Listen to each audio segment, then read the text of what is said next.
Welcome to Deleted Saves. On this episode, Dishonored 2 on PS4. The world and setting of the Dishonored franchise is not only a love letter to the whole stealth genre of games, something that is so pervasive now in gaming that one can be forgiven for forgetting that at one time this was its own genre, but it is also a love letter to steampunk and magepunk as subgenres of fiction. But how can a world so full of promise bring us a sequel so fucking bland? Let's look into that as I discuss 2016's Dishonored 2. When I reviewed the first Dishonored, I stated it was a world chock full of things to see and explore. I also said I picked up the sequel and just stopped playing it. Well, I came back to it after several years to see if maybe a second go around would produce different results. The game is just as beautiful and dense as the first game, perhaps even more detailed and lovingly crafted in the generational leap from the Xbox 360 to the PS4, or on various upgrades and graphics cards if you are a PC player, because we all know PCs smolder and catch fire if you try to play games on them without the latest graphic card that is usually the size and loudness of the average swamp boat and about the same cost as your average aircraft carrier. But let's look into the overall plot before I get further into it. Several years have passed since the first Dishonored, and young Emily Caldwin has grown up to fill her late mother's shoes as Empress. And Corvo Otano, the hero of the first game, is now openly recognized as protector of the realm as well as Emily's father, which he is. So the late Empress and her chief murderer got a little too close, I guess. During a remembrance ceremony for the late Empress, the doors burst open and a woman named Delilah enters with her attendants and clockwork robots, and claims to be the unknown half-sister of the former Empress. She also brings with her Duke Luca Abel of the island of Serkonos, one of the other islands in the chain the Empress rules. Worse, Delilah claims to know who the mysterious Crown Killer is, who has been killing all of Empress Emily's political enemies for months, and that it is actually Emily and Corvo working in tandem. At this point, we must choose who we want to play as, either Corvo or Emily, as Corvo has taught her all of his old skills. Whoever we pick, the other is frozen into stone by this Delilah, who claims to have been taught magic and is a witch.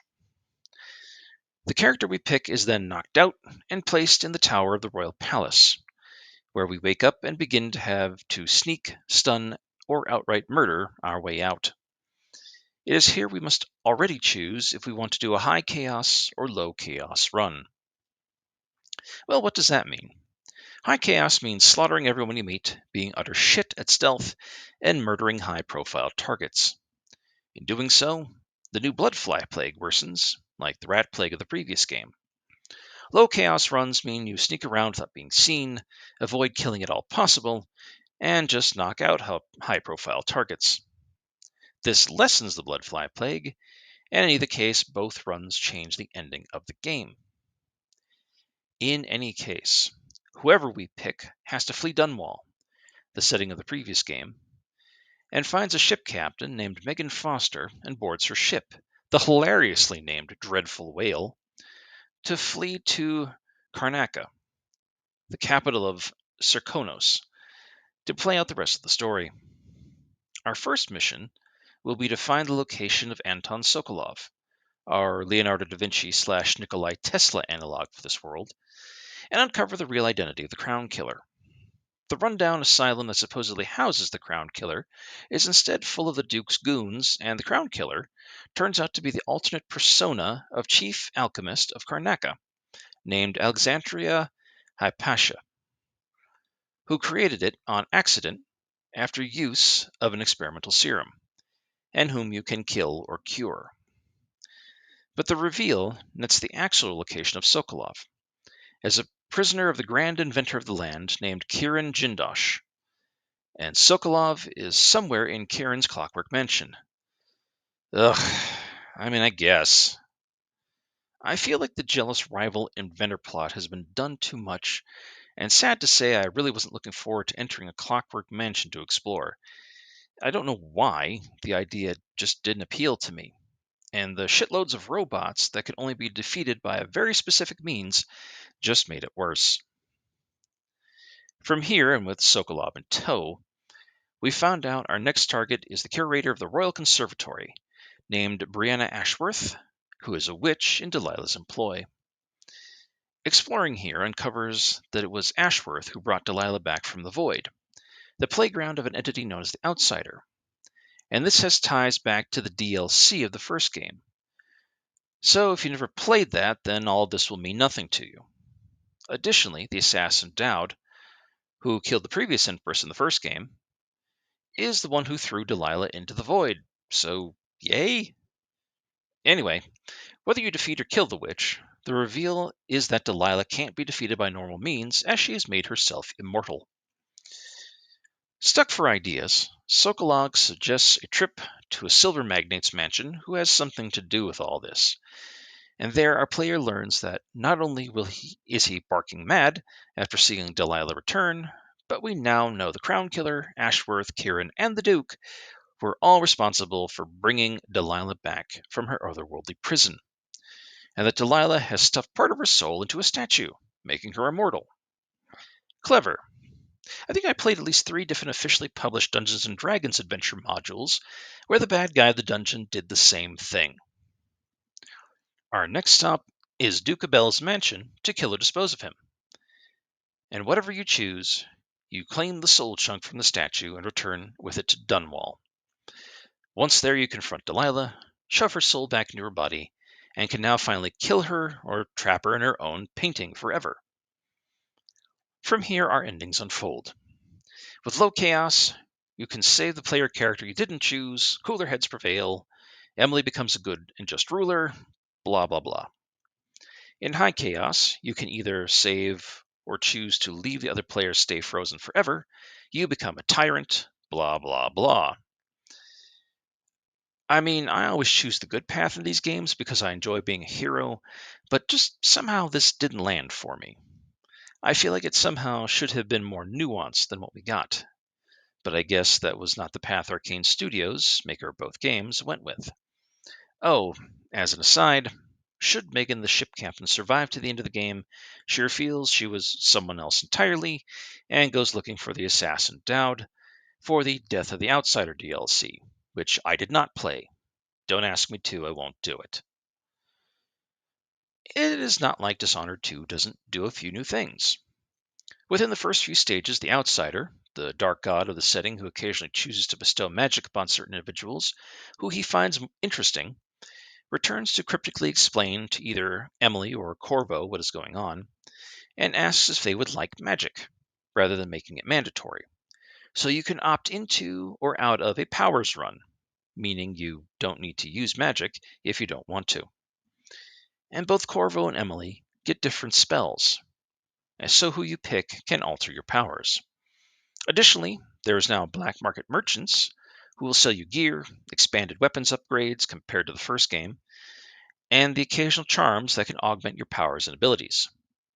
But by and large, Dishonored 2 is a repeat of the first game. Sneak around, steal valuables for cash, grab up ammo and goods, wait around while enemies pathfind set routines, and routines giving you a moment or two to knock them out or slit their throats.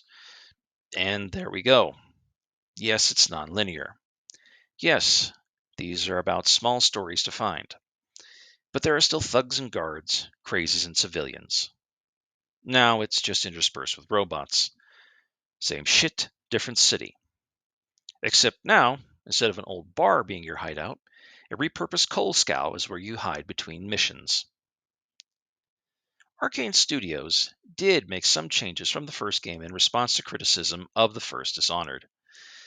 First of all, the Lyon, France division was almost solely responsible for the development of Dishonored 2, as the Austin, Texas division was busy with Prey, another game I was awfully lukewarm on, and which reminded me strongly of a Bioshock, but with black jello monsters hiding as desk chairs and coffee cups. But the changes included changing the difficulty to make the harder settings harder, voice protagonists, making the bone charms craftable, making the chaos system more nuanced, although you could have fooled me there, And they added more representation in the setting of non-white characters and non-heterosexual characters. Again, cool. But somehow I just kind of accepted this as normal and it was not a selling point. But hey, I guess maybe that's a good thing if I just see it as normalized, right? Anyway, the look of the game itself was heavily influenced by the look of paintings, generally the kinds of styles more famous in the 17 and 1800s. Southern Europe nations served as the setting inspiration for Karnaca, sort of a Mediterranean coastal town by way of Malibu. The idea was to make the place seem more real, more warm and sunny, despite the gas lamp industrial setting where flintlocks and teleportation magic exist side by side. They also hired a number of well known actors to do voices, among them recognizable names like Rosario Dawson, Pedro Pascal, Sam Rockwell, and Vincent D'Onofrio. But did any of this actually help? That is a loaded question. The critics were really kind of all over the place in reviewing Dishonored 2. No score, despite the variety of review outlets, gave the game less than a 7. So, in reality, not a bad game, pretty serviceable. But it was such a range from 7 to 10 out of 10s that it can be hard to guess. Overall, though, it was positively received and sits at around 88 on Metacritic across all platforms, which might be our most average response here. Dishonored 2 was praised for its look, stealth mechanics, and improvement on the chaos mechanic, but it was picked apart for its main story quests feeling rushed and poorly developed, which I actually agree with in one of my rare agree with the critics moments, and it did pretty well in sales, but not as well as the previous game. It's not horrible by any means, but, well, let's get into it. Look, dear listener, I'm not going to mince words here. Dishonored 2 is perhaps one of the most beautiful yet sadly vapid and empty experiences in a game I've had in recent memory. It's like a model who can barely tie their shoelaces. Nice to look at, but frustratingly dumb overall. The biggest example of this is the Clockwork Mansion stage of the game, which was cool to look at, but after the first area and the introduction of the villain in that area, who talks to you initially through a plate of glass and spills you out into his mansion where switches change the scenery and you have to sneak behind walls to complete it, I honestly felt like I just wanted this shit to be over. Yes, it is a clever mechanic and setting, but it is still boring somehow. And somehow, getting through the puzzles and trying to sneak around or bypass the robots and mortal guards to save the character Sokolov, which we already had to do last games, is just, I was done. The rest of the game was likable enough, but I couldn't be bothered to give a shit about the final villain or what she wanted. I liked Emmeline Corvo, I really did, but everyone else was just one-sided. Yeah, I did enjoy gathering cash to buy stuff for the black market, but it didn't earn enough to get me more than one or two things at a go. I just didn't want to explore the same way I did the first game. I'm not even sure why.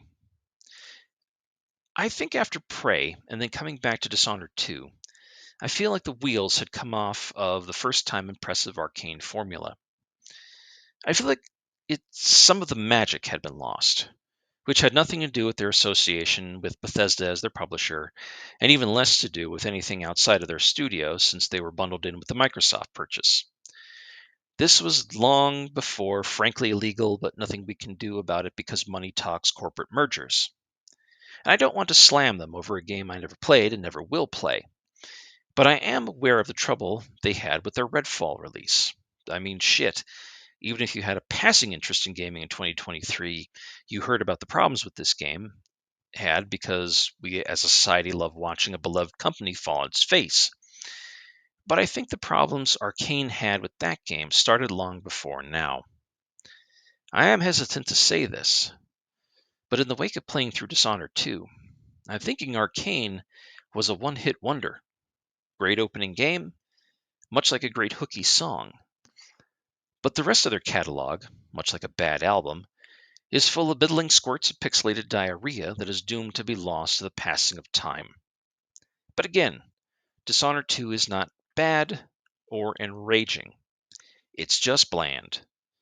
And despite the fact that they did more and made improvements, it is somehow less in the face of what they did previously. But, if you did like the first game, then there is more here to love, or at least experience. And if you hated the first game or were unimpressed by it, then nothing here will change your mind, as it is more of the same, maybe slightly smoother and prettier. All that hard work is something at least, and hey, I thought the way the punch card reading phonographs from music and traditional in game logs that video games so love instead of logbooks and diaries was kind of fun. It's not much, but it kept me entertained for a bit. But it is unlikely that we will get a third game, and that is perhaps for the best. Dishonored 2 has not actually lost any honor. Instead, it is more like a tired boxer coming out of retirement for one more fight, just to make a paycheck. Not any less valiant for its past success, just not what we knew or were hoping for. Thank you for listening. Deleted Saves would like to thank Brad, Keith Gasper, Orden Wells, and Mass Llama for being patrons of the show. If you would like to become a patron of the show, please go to patreon.com and check out Deleted Saves podcast. All donations go directly towards maintaining the show itself. Thank you.